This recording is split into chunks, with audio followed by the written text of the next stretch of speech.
In this fourth video about the accompaniment of Psalmody in the Roman Catholic tradition, I'm going to carry on talking about how an organist can observe silence, not only within the parameter of his own instrument, but on behalf of the choir.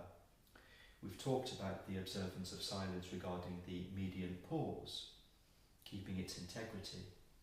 We've talked about not anticipating the choir, the next line and the next verse, but to allow them to sing it and you to come in with them, not before them. We've talked a little about the silence of the mode. Don't play outside the modal form unless anticipating a note outside the mode that the choir is about to sing. I'd like also to talk about only very rarely making harmonic changes. You've heard that in the way that I render the psalms as they are.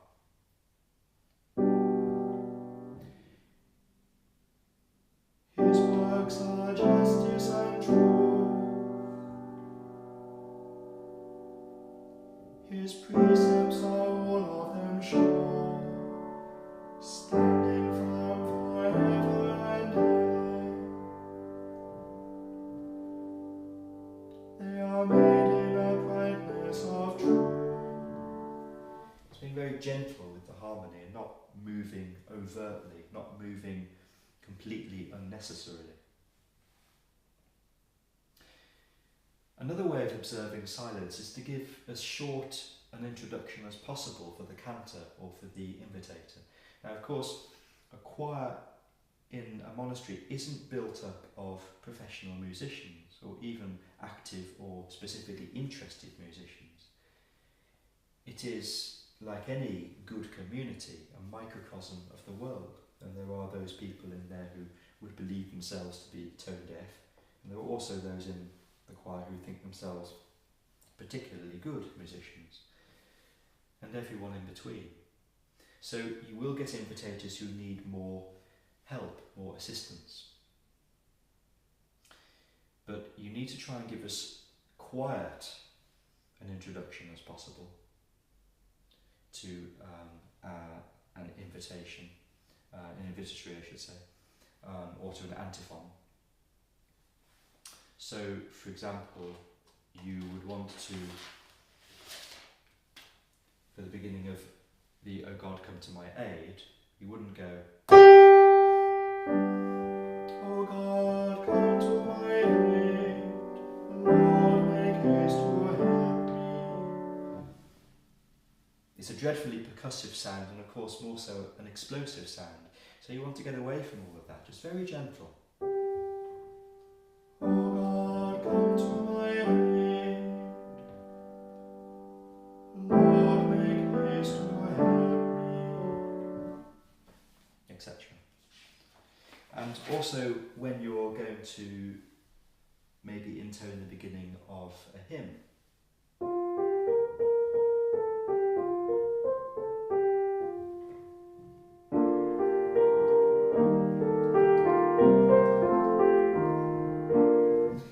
be possible to get away with going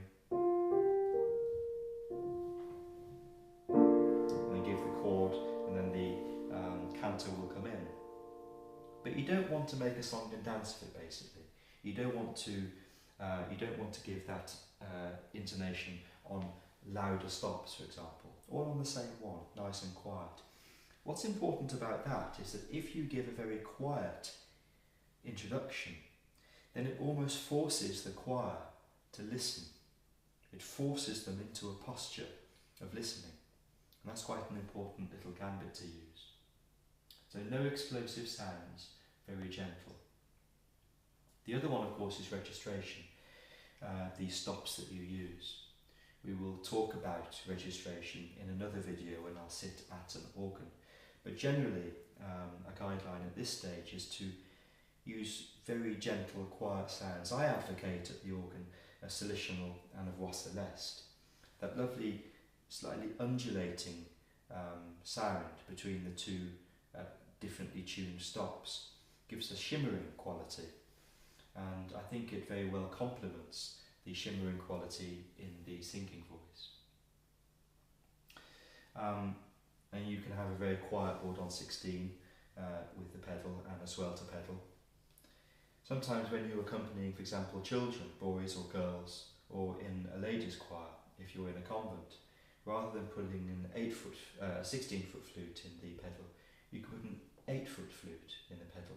And I've noticed that Westminster Cathedral often do this when the boys alone are singing. So they have some beautiful ethereal strings in the swell and a lovely gentle 8-foot flute in the pedal. But you don't want anything too loud. Neither do you want to be changing registrations. You certainly don't want to be changing registrations between verses, because it produces this dichotomy between sounds. You want things to be as even, as gentle and as constant as possible. So those are some of the ways that I would make sure that I am keeping the integrity of silence within the psalm.